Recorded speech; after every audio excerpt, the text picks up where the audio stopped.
Bhagwan, is it possible for you to be my master if I do not wish to take sannyas?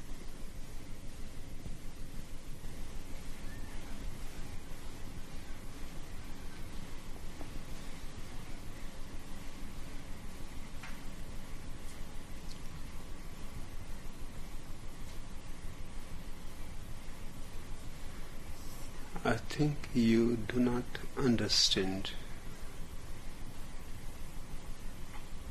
the meaning of discipleship.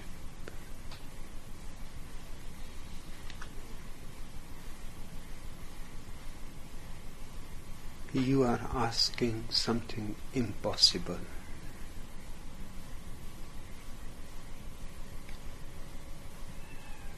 It is almost like if I ask you, can you be my sannyasin if I don't want to be your master?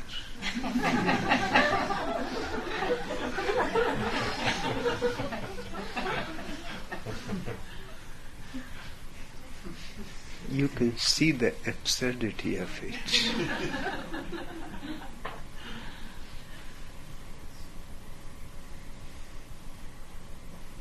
But why such a question arises in the first place has to be understood. It is because of the whole past of humanity. People are Christians without being Christians. People are Hindus without being Hindus.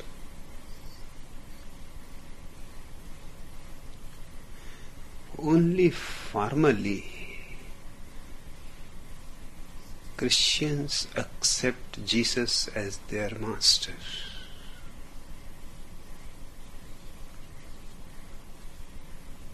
It is not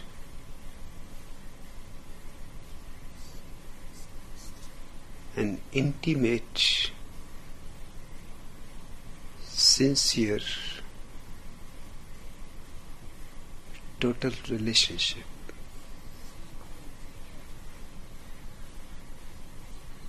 Just by birth,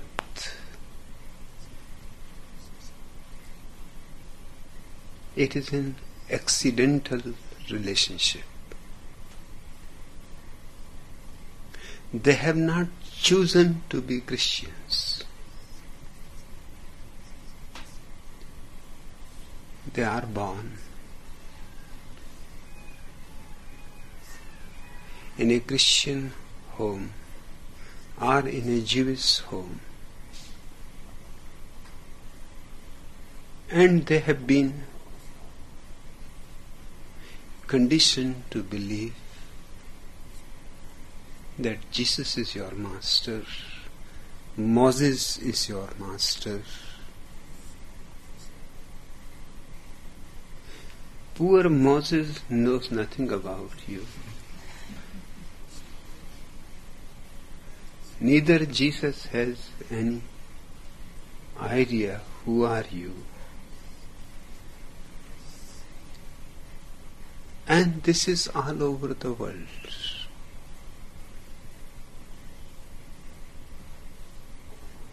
Religion has nothing to do with your birth.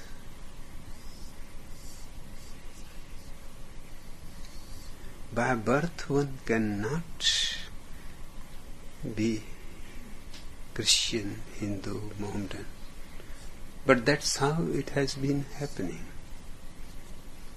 Religion has been joined with birth to deceive you. The best way to deceive a person is to give him the idea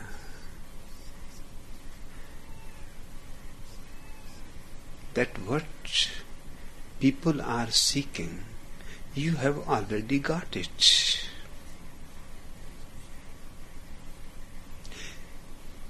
This is the most refined way of cheating.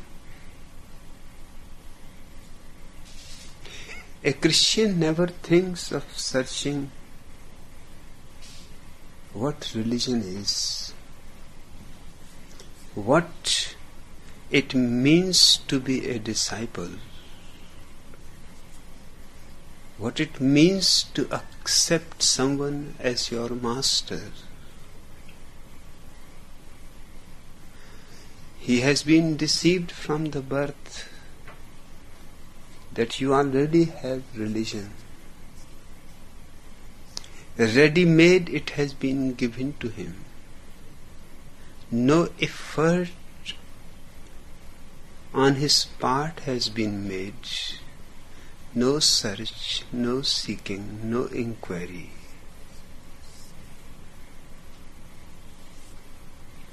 He has a master in Jesus Christ. He has a holy book in the Bible. Everything is supplied by tradition, family, society. They don't leave any chance for you to inquire on your own. And the problem is, unless you inquire on your own, you will never find what life is all about, what truth is, what are these tremendously ecstatic moments when one becomes a disciple, when one finds a master.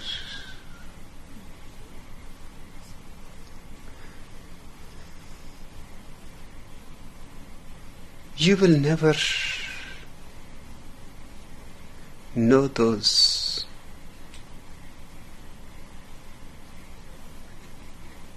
moments of ultimate rejoicing. You will never run in the street naked, shouting, "Eureka! I have found it."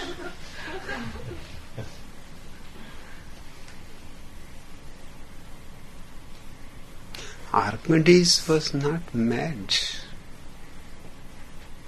He was one of the most important scientists of his time and all times. And if he, finding a simple thing, a scientific fact, forgets all about clothing because he was in his bathtub when he found a certain principle for which he was looking. When you are looking continuously in all directions, knocking on all doors, one never knows which door is the right door.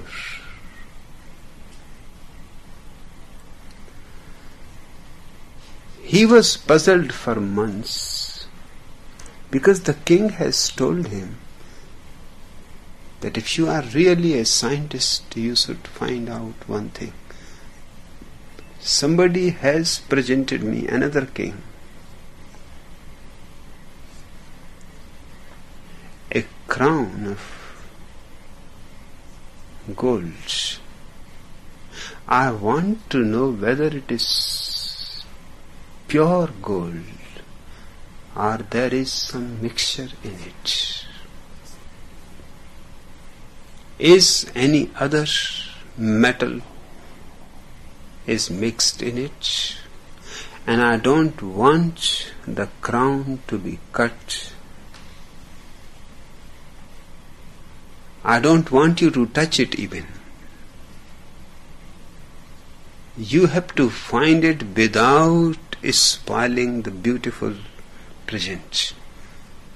For months he was troubled how to find, because if he allowed to cut a little piece of the crown, it would have been possible to find out whether other metals are mixed or not.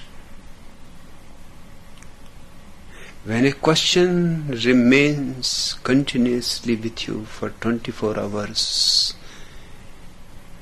it takes you by and by close to the answer.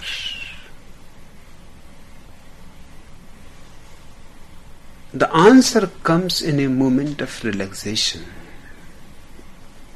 Question is a tension.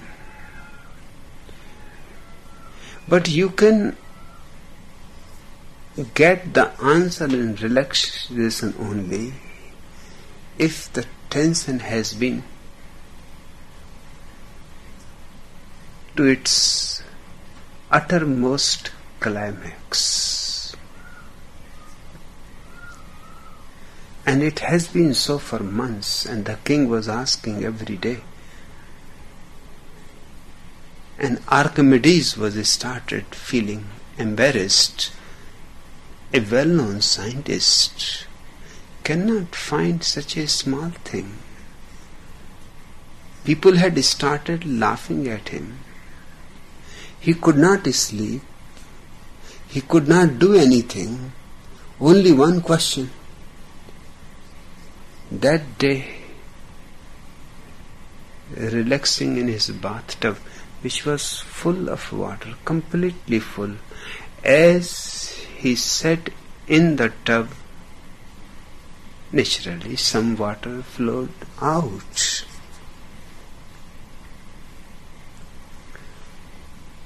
To make a space for him. And something clicked in his mind. He weighed the water that has flown out.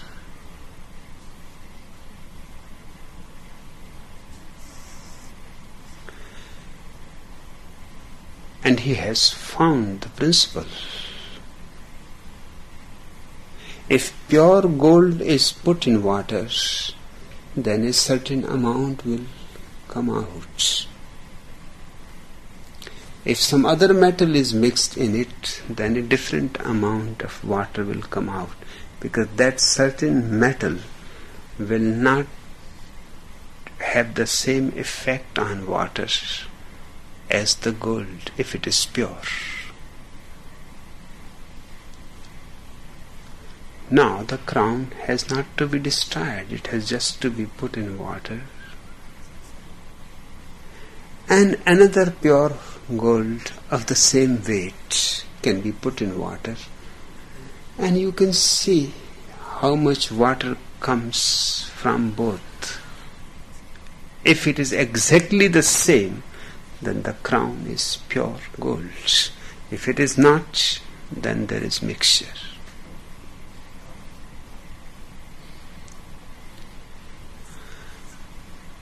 The finding was not something great. He has not found a master or truth. He has not realized his self.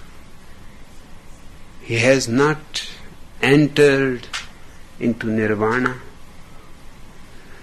But such a small finding. The question is not of small or great. The question is of finding yourself. The joy comes from finding, not what you find. He jumped out of his bathtub, ran out of his bathroom, rushed onto the street shouting Eureka. A crowd followed him. They thought, we always were thinking this man is crazy. Now he has gone completely crazy. Naked he is going towards the palace. He reached in the court naked, shouting, Eureka, I have found it. The king said, it seems you must have found, but where are your clothes? That moment he became aware that he is naked. The king said, your coming naked shows that you must have found it, because when someone finds something, it is such a joy. Who cares about clothes? Who remembers about manners? You need not say anything to me, just your coming in this way has given me proof that you must have found it. But you have not found Christianity. You have never shouted Eureka. You have not found Hinduism. You have not found anything that could have driven you into the street naked shouting. This is why such a question arises. You have been living on borrowed things. You can borrow things, but you cannot borrow experiences.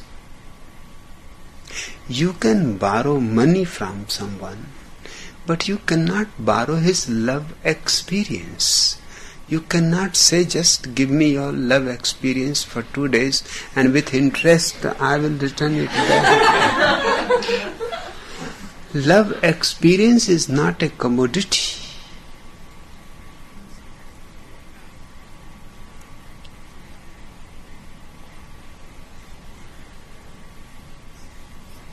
You are asking me, can you still be my master if I don't wish to be a sannyasi?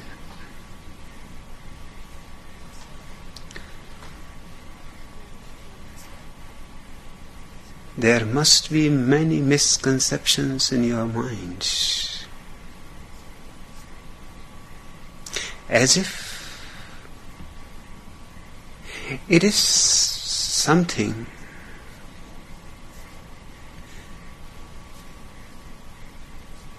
that the master has to do. So if the master accepts, that's enough. You need not be a disciple, you need not be a sannyasin, you need not do anything.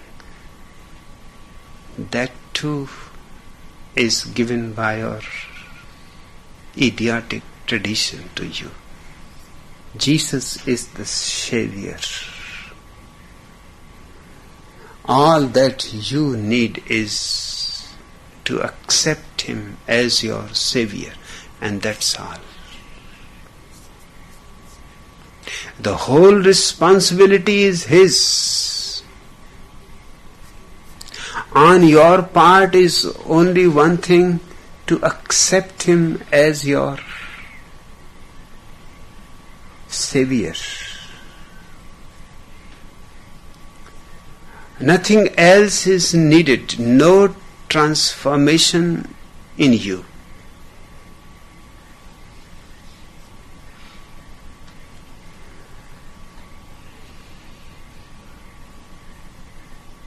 The reality is just the opposite. The master does nothing.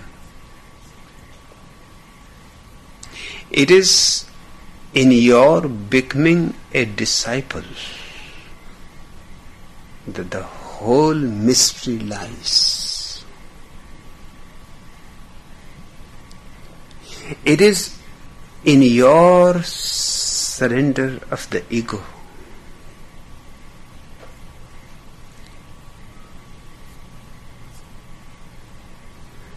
that the whole search comes to an authentic point. It is in putting your mind aside. That's what sannyas is.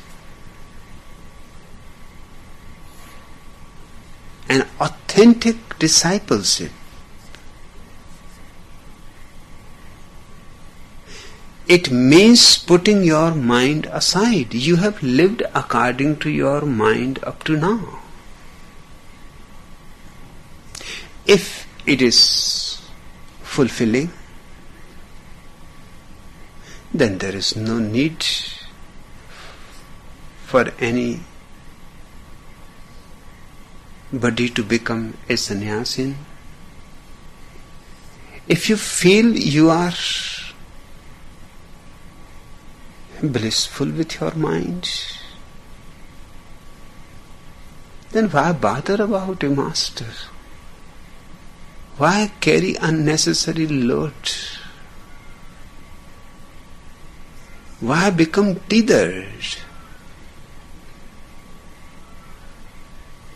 It is certain that as your mind is, it is nothing but anguish. It is suffering, misery, despair.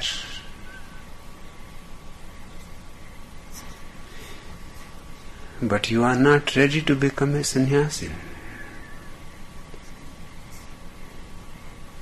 That means you are not ready to put your mind aside.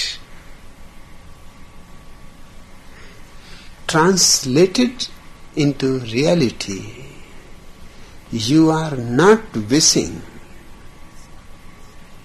to change even a little bit. Not even your clothes, what to say about your mind. You are not ready even to hang a mala with my picture around your neck. How you are going to allow me enter into your heart?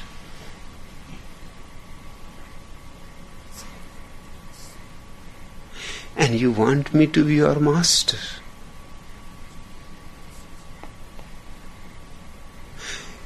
You are keeping yourself closed in every possible way. You are saying, will you like to come into my house? And you are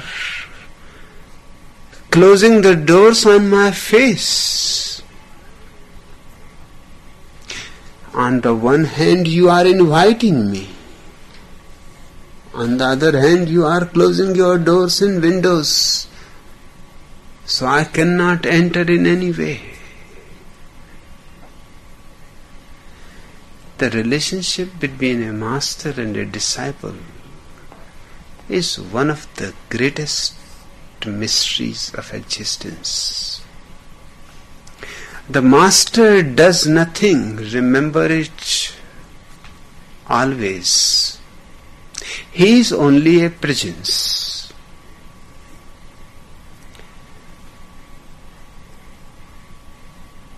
All that is done by the disciple.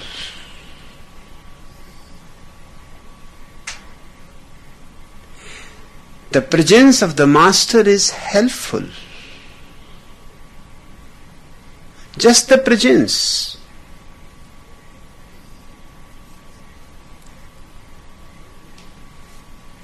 It is immensely nourishing. His presence gives you the guarantee that what has happened to him can happen to you. Otherwise, where you are going to find the evidence that things like that happen? The master's only function is to give you a tangible evidence.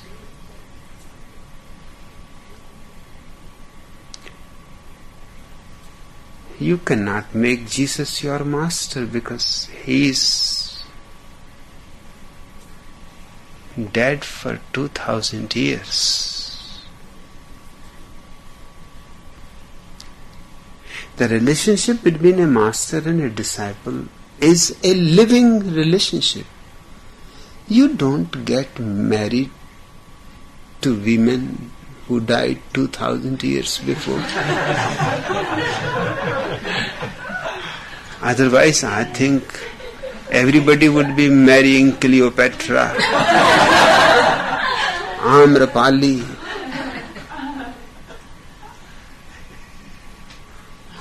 Who would bother about ordinary women when you can marry Cleopatra?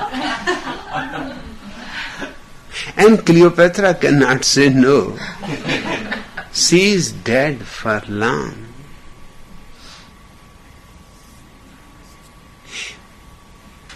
But the same thing you are doing when you relate yourself with Jesus, Buddha, Muhammad. You don't understand a simple thing, that it is a bigger, far bigger love relationship. It is a far more crazy love affair.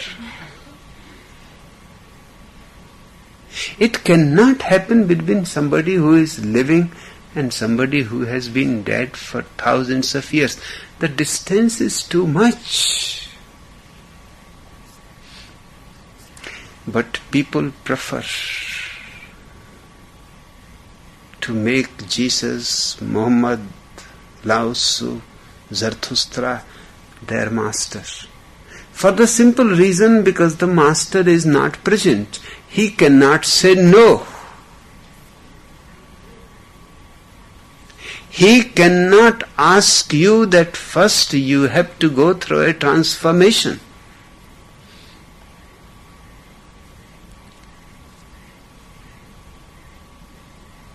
It is one-way affair. The other party is absent. But I am not absent, I am present. You cannot ask such a stupid question to me.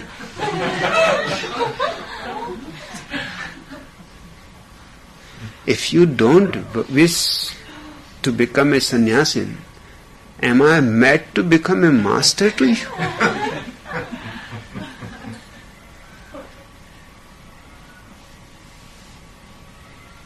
Why should I become a master to you? For what? You are not even wishing to be a sannyasin. You don't want to give anything, and you want to get everything. Becoming a master, I am taking your total responsibility. And you are not even wishing to be a sannyasin, which is nothing. At least my sannyas is the simplest that has ever existed on the earth. What is required of you?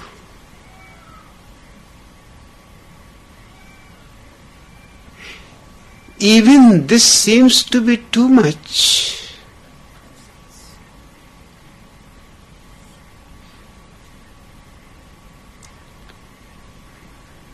Then just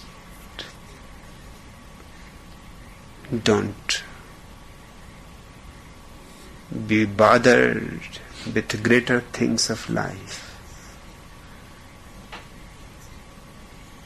Go back to your hell.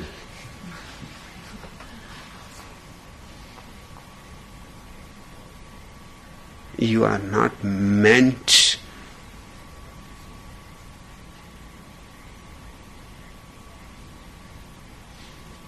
to have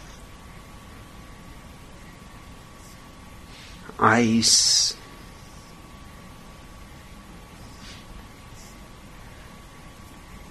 perhaps to remain blind is your destiny. Remain blind.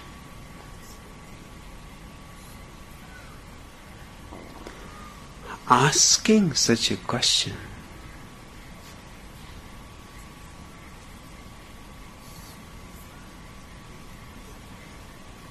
implies that a master is to do everything.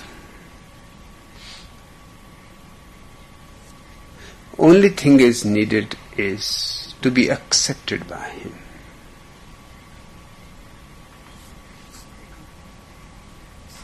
Then your work is finished. Now you can go on doing all nonsense that you have been doing.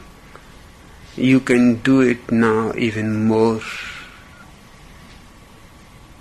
without any guilt, without any fear, without any worry about the consequences, because now somebody has taken your responsibility.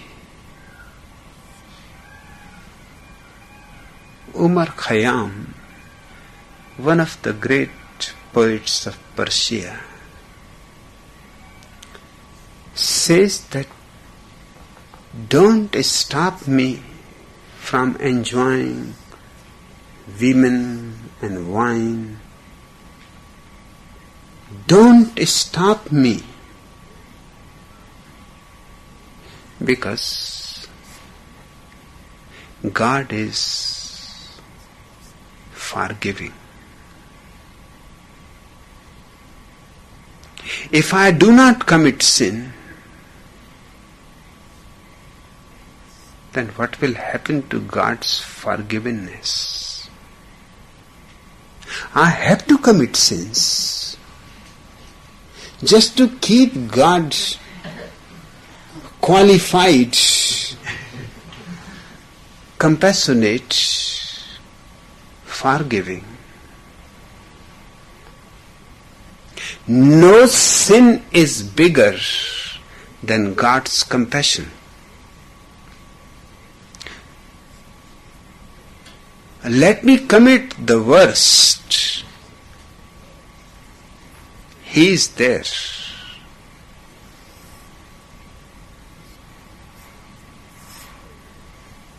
You see the logic of the man? It is perfectly clear. If God's very quality is to forgive, then what is the fear of sin?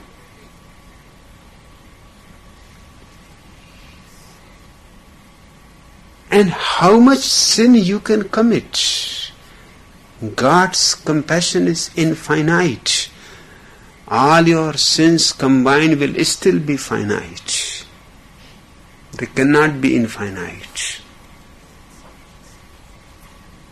If you can commit infinite sins, you have become almost a god, because you can do infinite things. Then there is no difference between you and God. You have infinity in your hands as much as God has.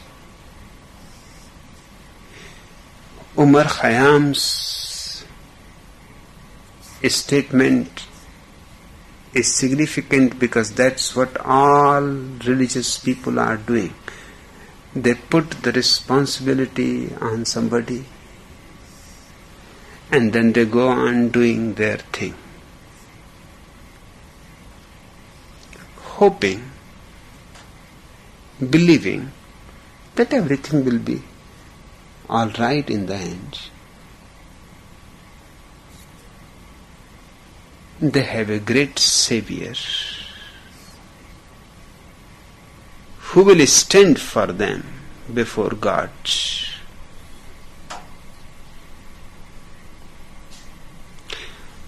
Your question seems to be just throwing responsibility on me.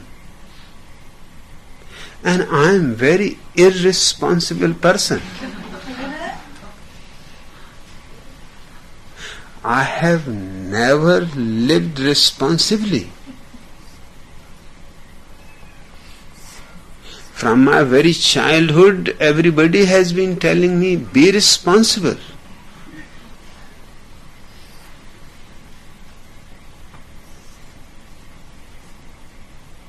But I have always said I enjoy to be irresponsible so much that I don't see the point why I should be responsible. You enjoy being responsible, be responsible. I never say to you, be irresponsible. Why you bother about me? If my irresponsibilities are going to lead me to hell, I am perfectly willing to go there. Because in any way I don't want to live with your saints. I have lived with saints and I have lived with sinners, and I have seen that to be with sinners is far more colorful, far more pleasant, far more human. There is some song in it, some dance in it. There is laughter. There is some life. To live with a saint is to live with a dead man, a corpse.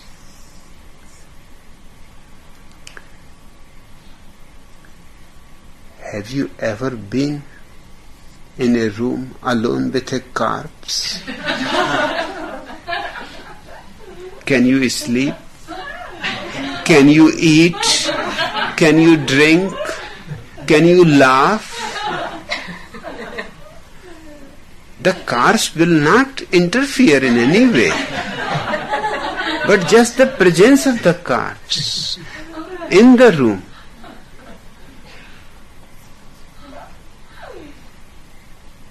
is enough to prevent you from living. Do you see great principle is involved there? The corpse is not doing anything, and yet you cannot eat. You will feel like throwing up. You cannot sing. The corpse is not preventing. The corpse is not going to hear it. But just the idea of singing when the corpse is there,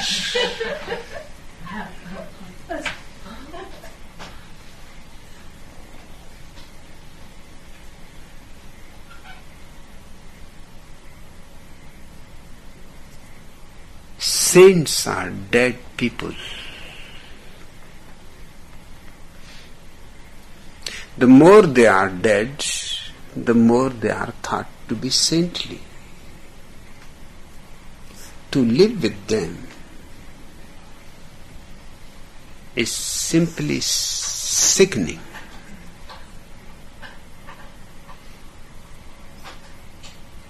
It is nauseating.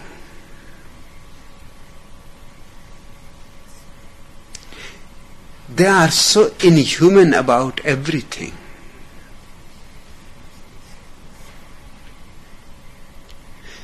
They live themselves mechanically, robot-like, and they won't allow anybody else to live differently.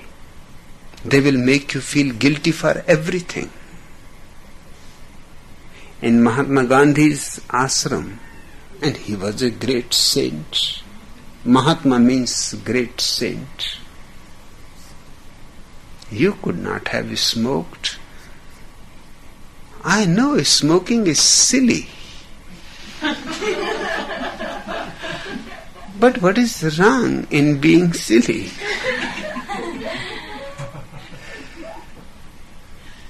And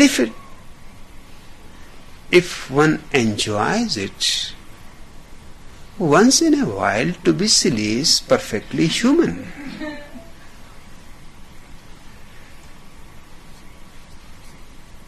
It should be acceptable. You can tell to the person that it will harm your health, that your life will be reduced by 5 years.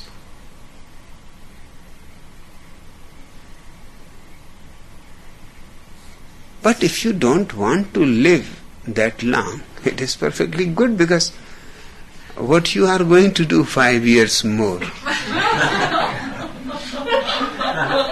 You will smoke more.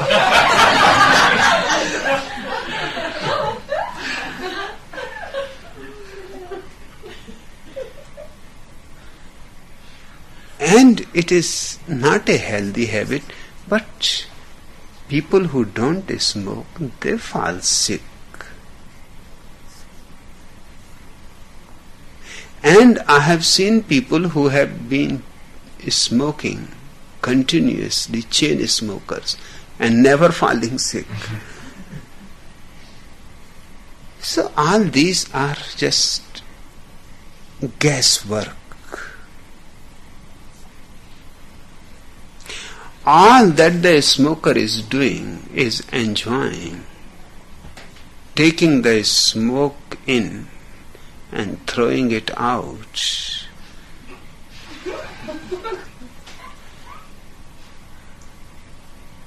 The smoke is warm, just like the mother's milk. And the cigarette is exactly the mother's nipple.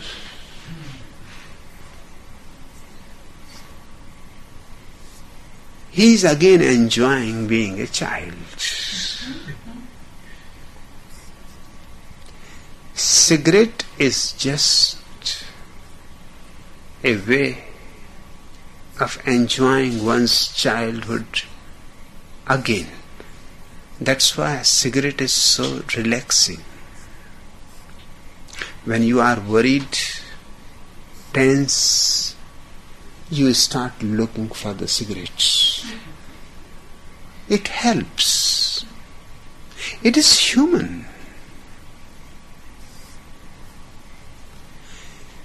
It will look really odd to go to your mother now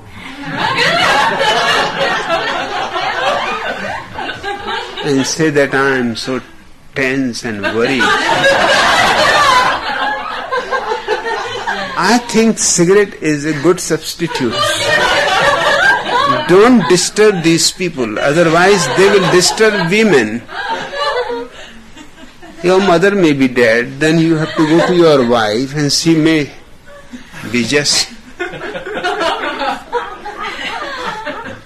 mad with the idea that you have come with. She will think you are going nuts. Cigarette is such a simple substitute. Don't disturb people. When I see you smoking, I feel sorry for you. Not that you are smoking, but because you had to smoke. I think about your worries, not about your smoking. That is nothing to be bothered. I think about your anguish, your tension. I think that there must be something eating your heart. Otherwise, why you should burn yourself with smoking? I never judge you by your smoking that you are doing some wrong act. I see deeper. I see why you are smoking. But no saint bothers about why you are smoking. Smoking is a sin. In Mahatma Gandhi's ashram, if somebody was found to be smoking, he was immediately turned out in disgrace. He has fallen.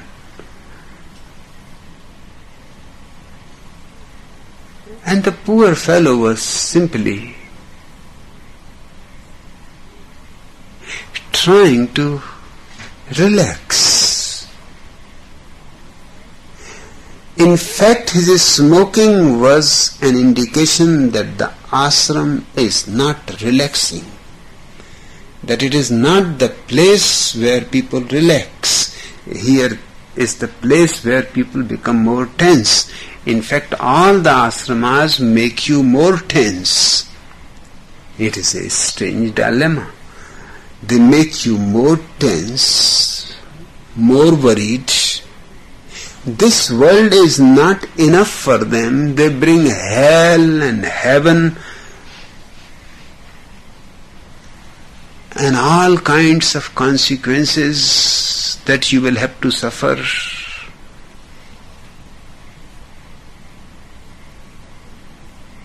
Rather than helping you to get out of your tense mind, they make your mind more tense. And then you cannot smoke. Then you cannot drink even tea or coffee. These are all prohibited. They are all relaxing.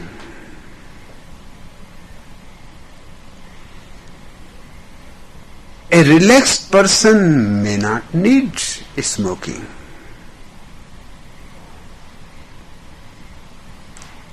Unless just playfully, once in a while, sitting with friends when everybody is smoking, and he does not want to play the saint.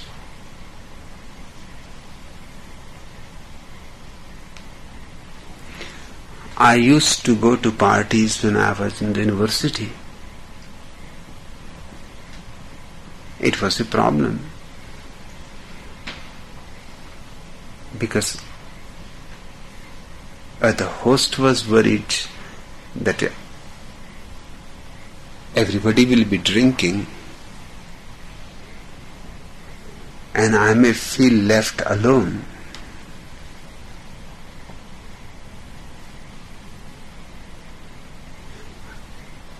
Knowing it from many other previous experiences, I had to go to the host and say, don't be worried about me. You just give me Coca-Cola, as if I am also drinking with everybody. But he will say, they will think you are also drinking alcohol. I said, let them think, that is no problem. What is the problem? It simply shows I am also human. I want to participate with them. I don't want to be holier than thou. To me, that attitude is ugly. That attitude is simply egoistic.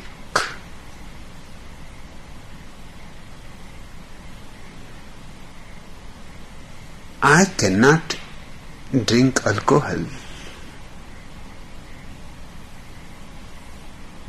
because I don't know what I will do after drinking. There is no problem. As far as I am concerned, there is no problem. I can drink. Because I don't think that even though alcohol is called spirit, that it can be spiritual or it can enter into my spirit. It will just go through my kidneys and sooner or later will pass out of the body, so there is not much of a problem. I am thinking of you because I may do something.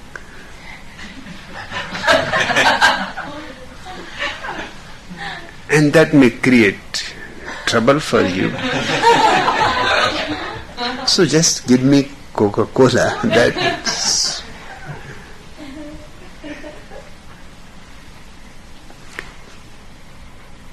drinking Coca-Cola with people, they all almost glared up. They all said, "You are also drinking." We were worried that you will be here not drinking and we will look like sinners. I said, "No, I am a drunkard. You go on. You cannot compete with me." Because I can go on drinking Coca-Cola as much as possible.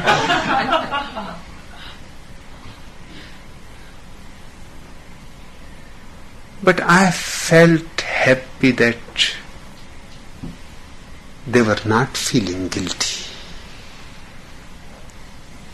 I felt that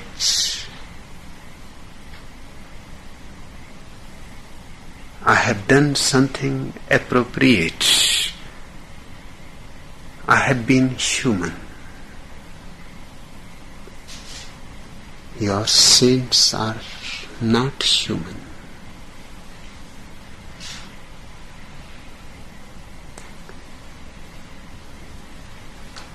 Gandhi was very particular about cleanliness.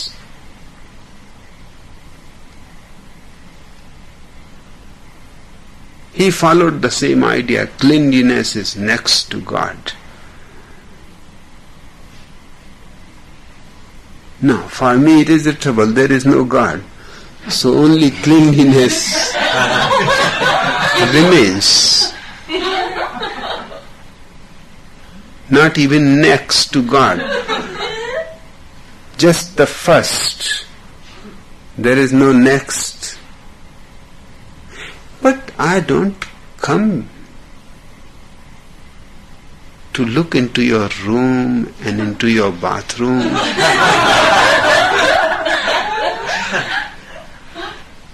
That seems to me evil. But Gandhi used to do that. He will go into your room. He will see everything, whether it is as it should be. He will have a look into your bathroom, whether it is clean or not. But this is interfering into your privacy. I can talk about cleanliness. I can praise cleanliness. I can say to you the beauty of it, but then at least I should trust you. Your intelligence, your privacy, and ultimately your responsibility to yourself. I am not responsible for you. But this is not the way of the saints up to now. They have been almost after their disciples like detectives.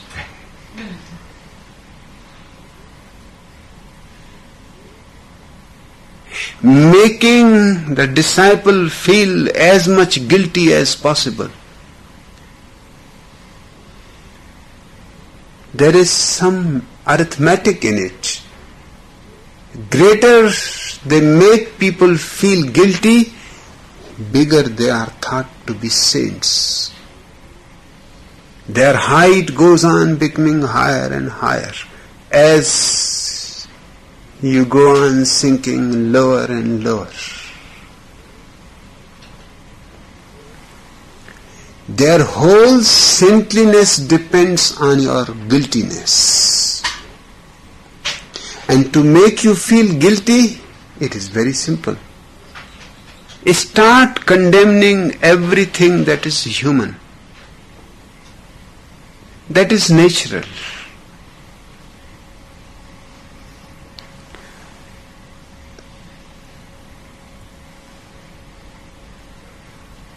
On my path,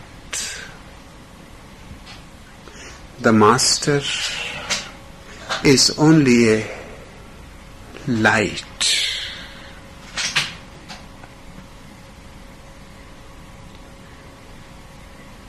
You can see in that light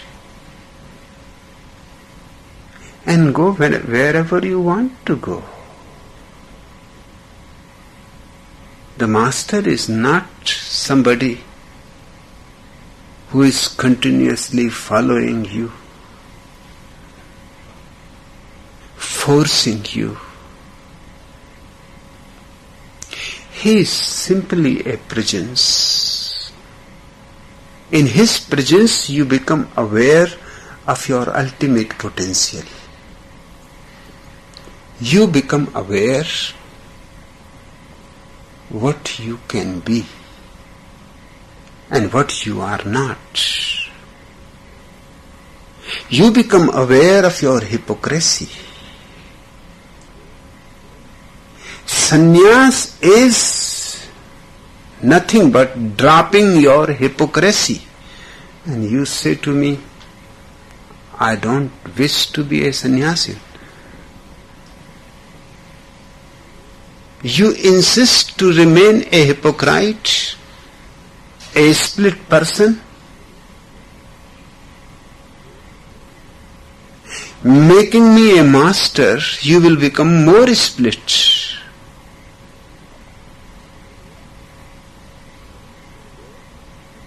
You will become more guilty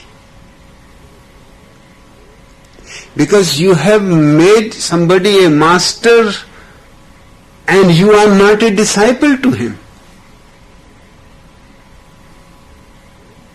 It will look unkind to you that I refuse, but it is a refusal out of compassion, not out of unkindness.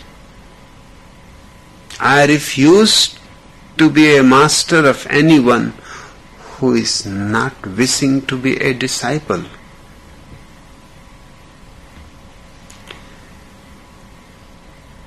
The meaning of the word disciple is beautiful. It means one who is ready to learn.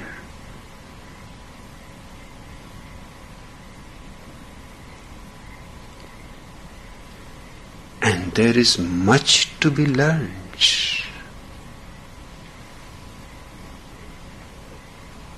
Almost everything has to be learned. Because whatsoever you know is not learning.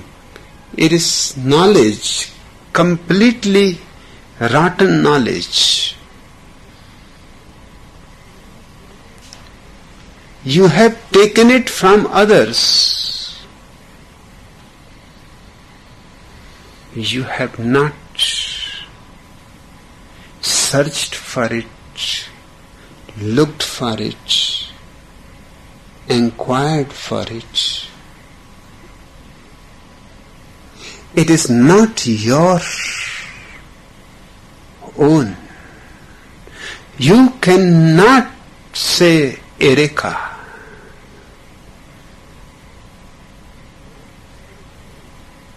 Not for a single thing you can say Eureka.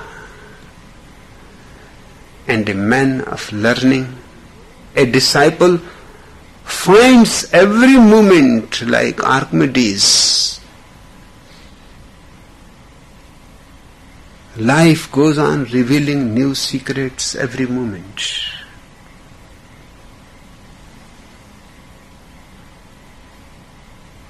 How I can become a master to you? You are not ready to be vulnerable to me. You are not ready to be open to me. You are not ready to listen to me. You are not ready to come along with me.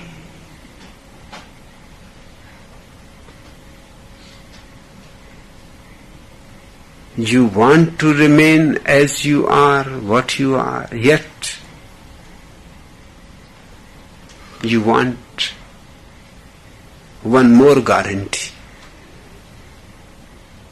You want me to become responsible so that you feel less guilty. At least you have a master. But that is not going to help. You can have all the masters of the world. And that's the beauty of dead masters, because they cannot say no. You can accept all the masters of the world. Be disciple of all the masters of the world. There are people who are following Zen, who are following Sufism, who are following Tao, anything. Neither Lao Tzu can prevent them, nor Bodhidharma can prevent them, nor Jalaluddin Rumi can prevent them. Those people are gone. Just words echoing are left. But I am yet in the flesh. I am yet not only a word.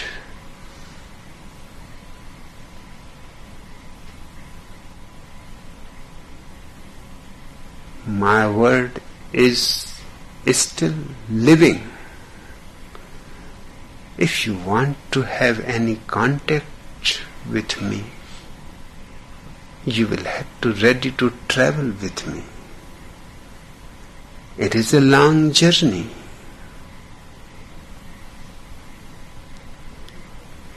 Much of the load that you are carrying will have to be dropped. Much of the mind that you are thinking is very valuable will prove just junk.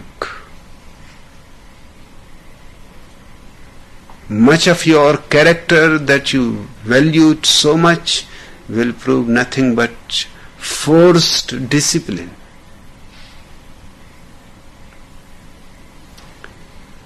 Discipline can be forced so much that it becomes unconscious. People are behaving in the right manner, are not stealing, are not harming others, hurting others. It is not their conscious choice. I have heard about a retired military general.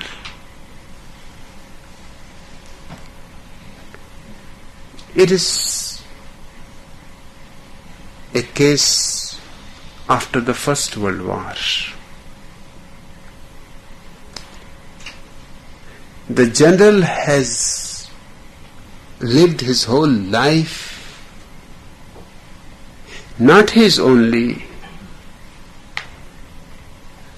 His father was a general, his father's father was a general. As far back he could remember, their family has been in the army. It was in his blood. From the very beginning, he was disciplined in the manners of the army. He was retired now, the war was over. He was carrying one day a bucket full of eggs, and somebody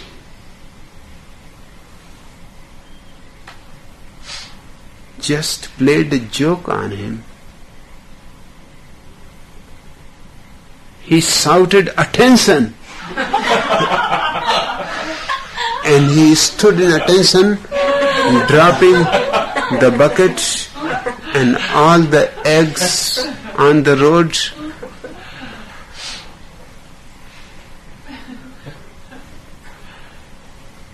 He was very angry. His eggs were all finished. And he said, "What kind of joke is this?" The man said, "But can't I say attention? It has nothing to do with you. You could have carried your bucket. I was not telling you."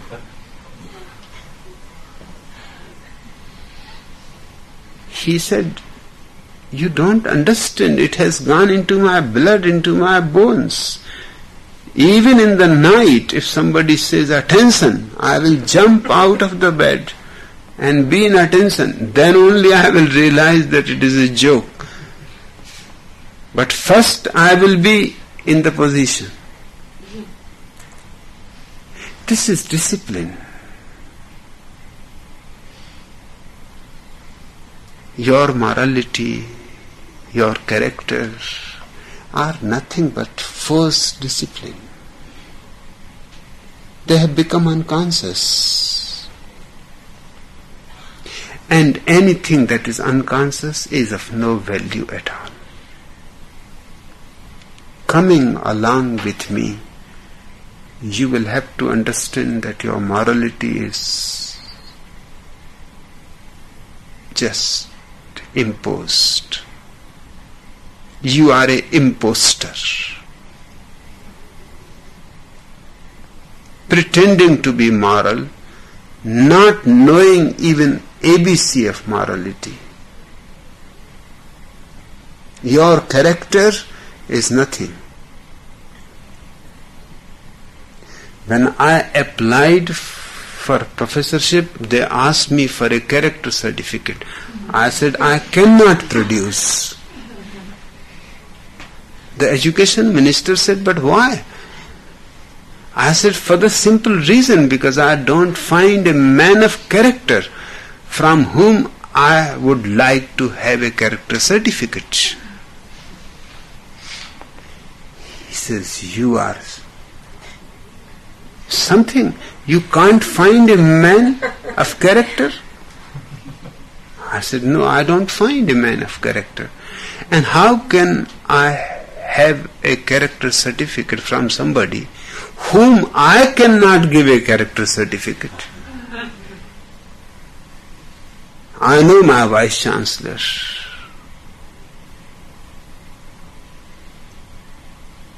And I had told him that I cannot take a character certificate from you because I cannot give a character certificate to you. I know you perfectly well. I know my head of the department, who is a very loving man, who loves me, but he himself said, "I cannot give you a character certificate because I don't have any character," and you knew it perfectly well.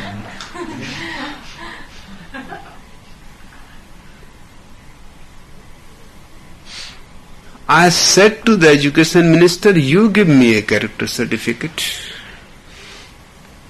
and I will expose you just calling a press conference today. You give me a character certificate and I will tell to the press conference what kind of character you have.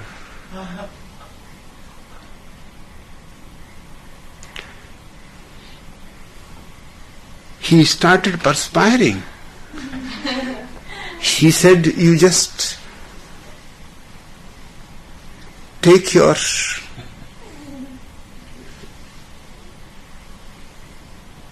appointment letter.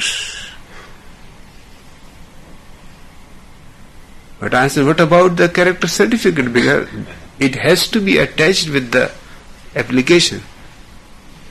He said, don't be worried. I said, no, it is a question of principle. If everybody needs a character certificate, then I will write a character certificate for myself. That's the only man I know perfectly well who has character. About anybody else, it is at the most guesswork. He said, do whatsoever you want, just please leave me alone. You take your order. I wrote a character certificate for myself. He said, but please don't sign it in your own name because I will be in trouble. Then I said, whose name I have to sign? He said, anybody's name, but not your own name. So I signed it in one of my professor's name. He said, but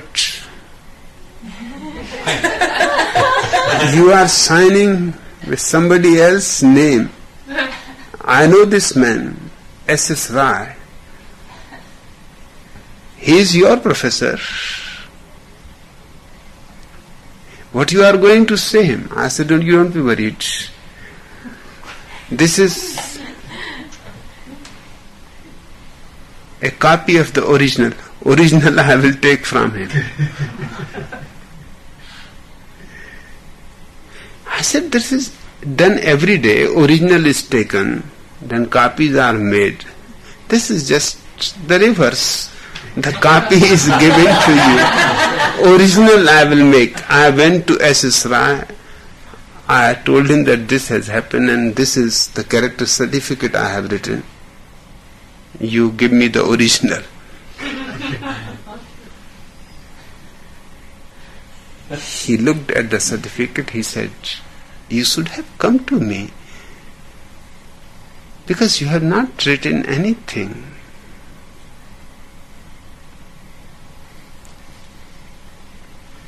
I would have given you a beautiful character certificate. I said, it was something spontaneous. That man was in a difficulty. And I could not write more than this. About myself, what more I can write?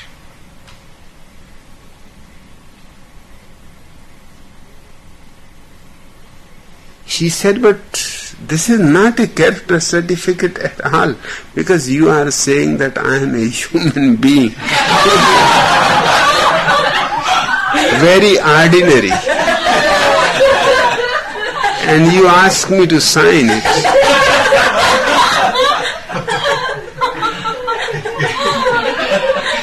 That I have all the weaknesses of human beings. You cannot trust me. I am not reliable.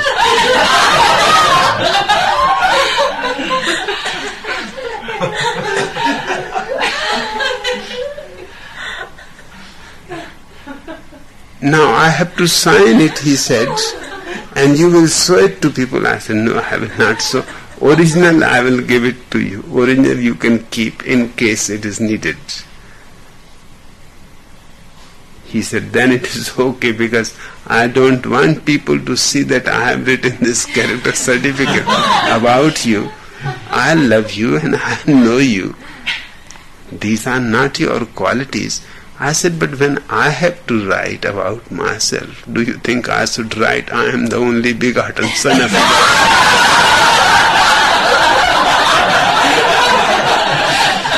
Do you want me to be crucified again?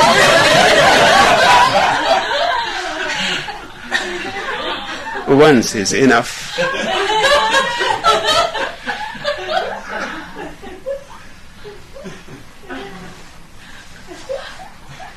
Coming along with me, you will have to drop almost the whole of you. Only the essential will remain. Only that which you cannot drop. Even if you want to drop it, you cannot drop. Only that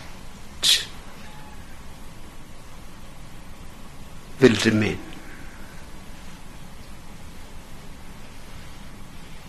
It is a great surgery in which all canceric growth that surrounds you has to be cut completely. It is painful. It is hard.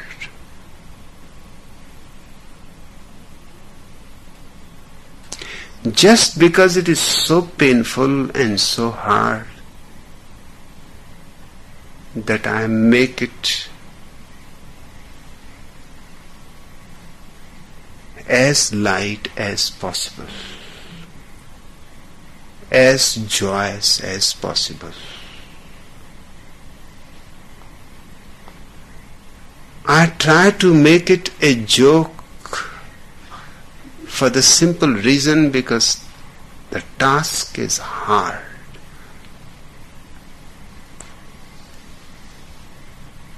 And it is good to pass the dark night of the soul with laughter, with gossiping, with joking, with dancing, with singing.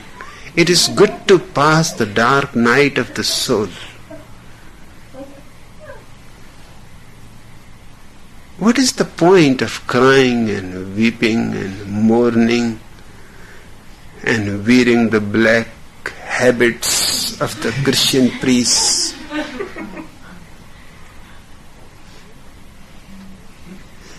The night is dark enough, why make it darker?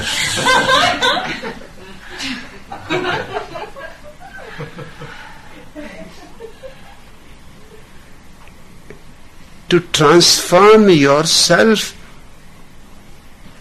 to change, is painful enough.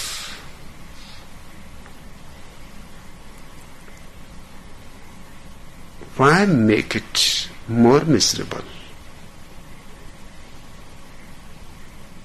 Once I was operated, a little operation.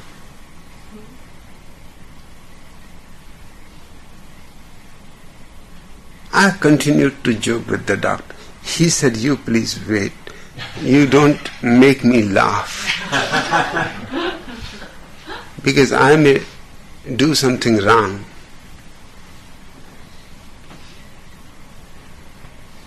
You leave me alone. I was telling from the very beginning that you need chloroform. Otherwise you will go on talking and you will disturb. But you said local anesthesia will do. So we have given, he was doing the operation on my finger. So we have given you a local anesthesia. It was wrong. You don't leave us, you go on. I said, lying down on a surgical table, Is it not the right place to joke? And will not be it helpful for you to be laughing and enjoying and doing your work just the way a painter paints, a surgeon should do his work? Why make it sad? And it is already painful. Make it light. Don't make it more heavier. Hence, my sannyas is a rejoicing. You say you are not wishing to rejoice with me. You say you are not going to laugh with me. You say you are not going to dance with me, sing with me. Then for what you are wanting me to be your master? To make you more sad? Are you not sad enough to make you more guilty? Have not the Christian priests done enough? Do you want me to make a heavier cross?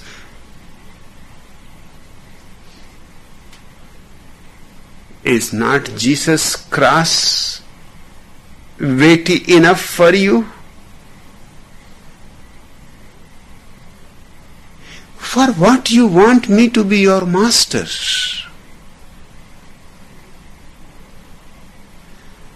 And to be your master or not, that has to be left to me.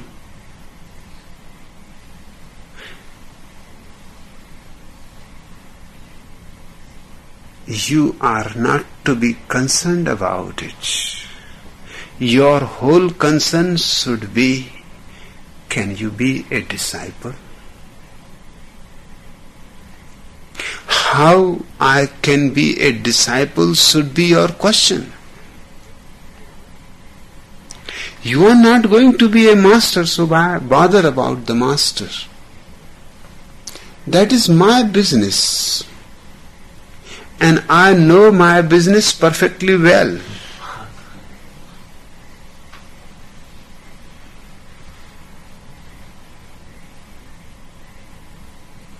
You just leave it to me. You do your part.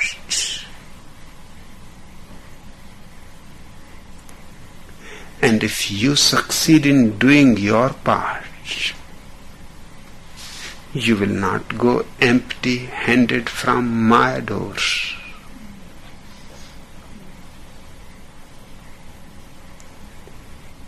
But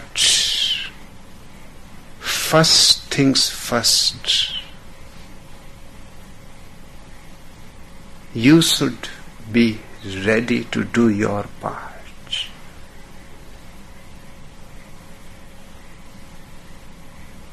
Becoming a sannyasin is not just changing the robe and changing the name.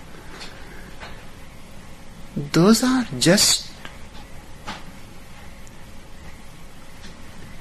playful things. I could have chosen any color. Blue is good, the color of the ocean.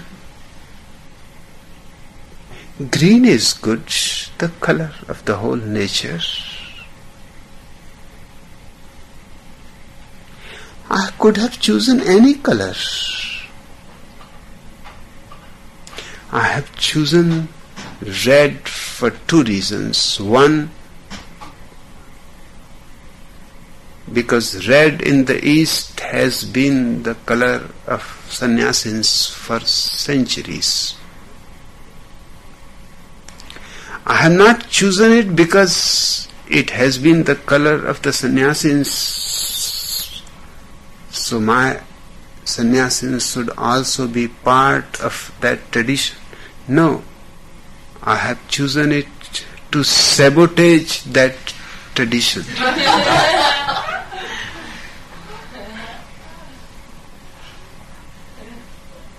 Because all those sannyasins were serious people, heavy, dull, mediocre. I wanted to bring a new breeze in the world of sannyas. And to disturb the definition of the sannyasin, which has become completely ossified.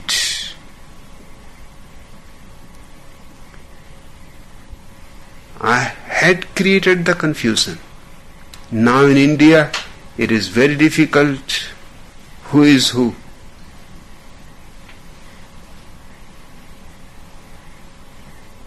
My sannyasins are laughing, enjoying, dancing, and the people cannot understand what is the matter, because sannyasins have never done such things.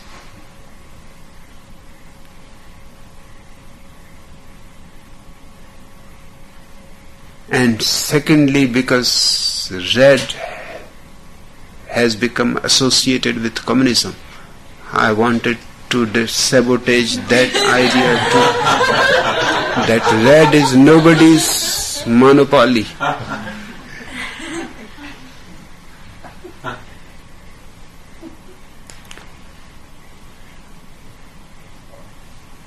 Just to disturb these two,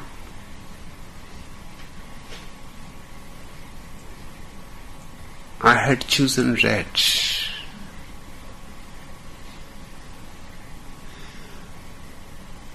But this is just playful.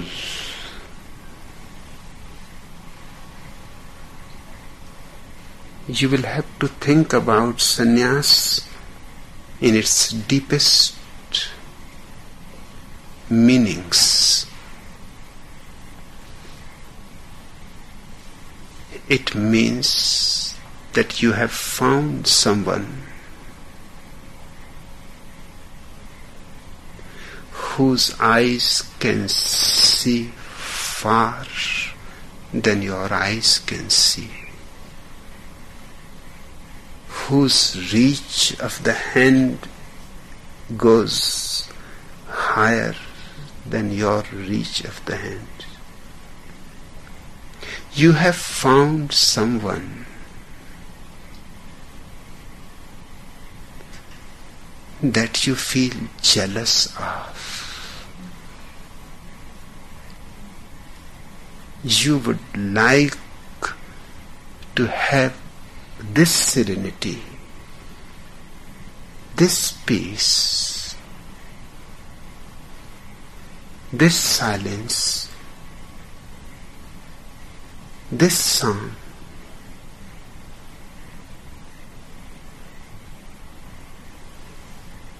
Then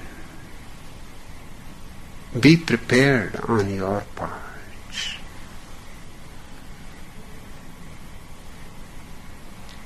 I am ready.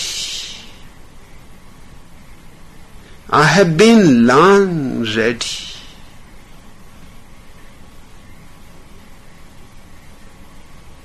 And don't miss the opportunity. Because I will not be here forever. Today I am here, tomorrow I may not be here. So if you want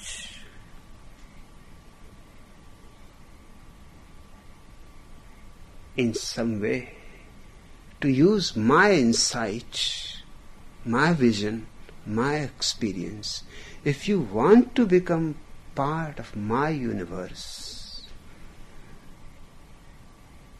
then don't miss a single moment, because nothing can be said about the next moment. I may not be here. And then your getting ready will be pointless. Now I am here and you are not ready. That has been happening again and again in the past. It is said, the day Gautam Buddha died, a man came running.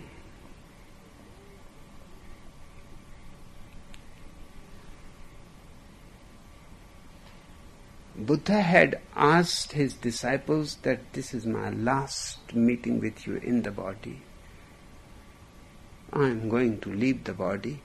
Before I leave the body, if you have any more questions left. He has been answering for 42 years. If anything is still left in somebody's mind, ask it. Otherwise, I won't be here anymore. The disciples were crying, weeping. What you can ask him? 42 years he has been answering even those questions which you have not asked. He has been answering questions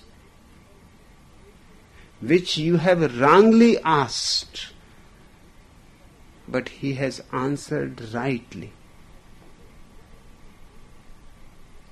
He was not only answering you, he was also creating questions for you. In 42 years, he has done everything that was possible. Now what to ask at the last moment? They said, no, just we are grateful.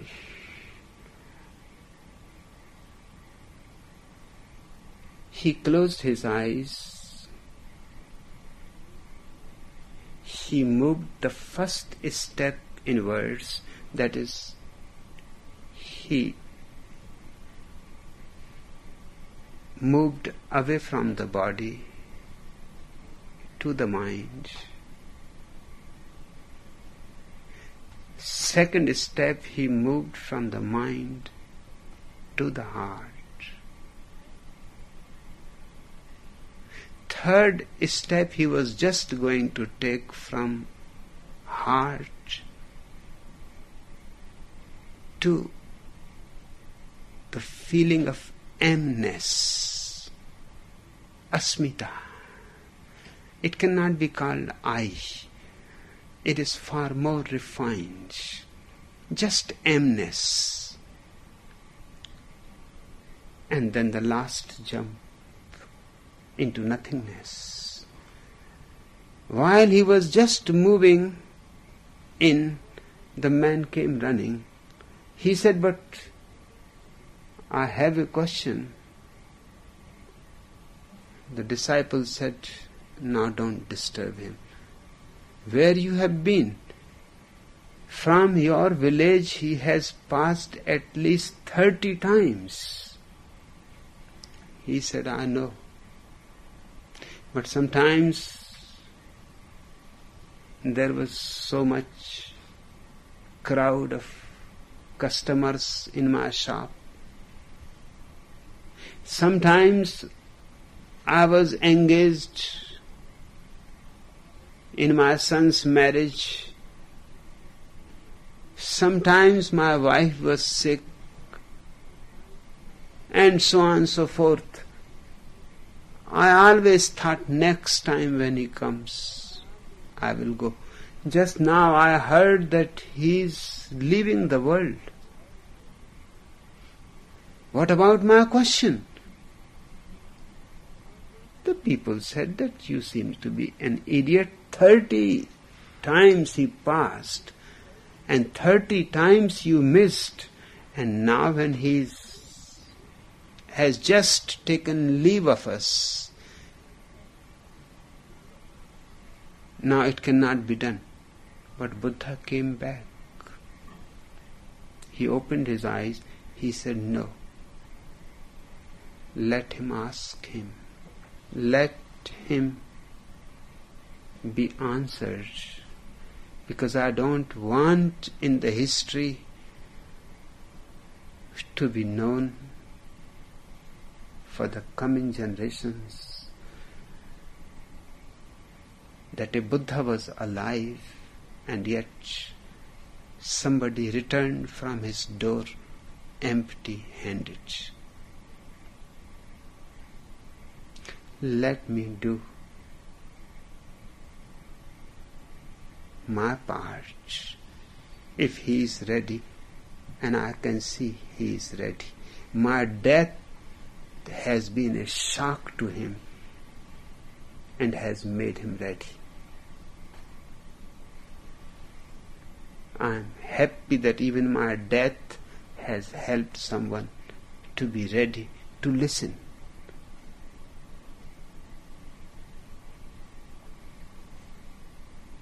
He answered his question. The question was not philosophical, theological, intellectual. The question was really authentic, sincerely spiritual. But that man for so many years was missing. Just the idea that tomorrow, day after tomorrow, any time Buddha comes and goes, I can go and meet and ask. He had asked, this was the last question to Buddha, that how I can be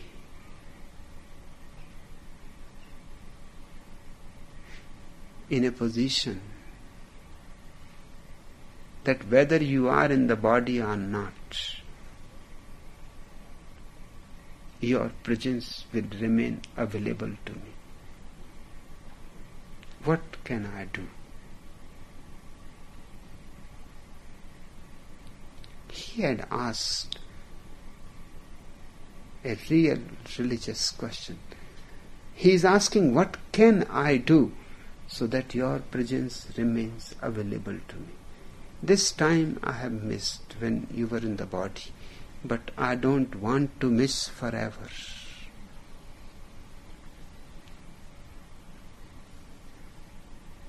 Buddha gave him the instructions for meditation, vipassana, how to be aware of your breathing, how to be aware, silently watchful of the breath going out, coming in, going out, coming in. So slowly, slowly you can be separate from your breathing. The moment you are separate from your breathing, my presence will be available. Because you are separate from your body just as I am separate from my body.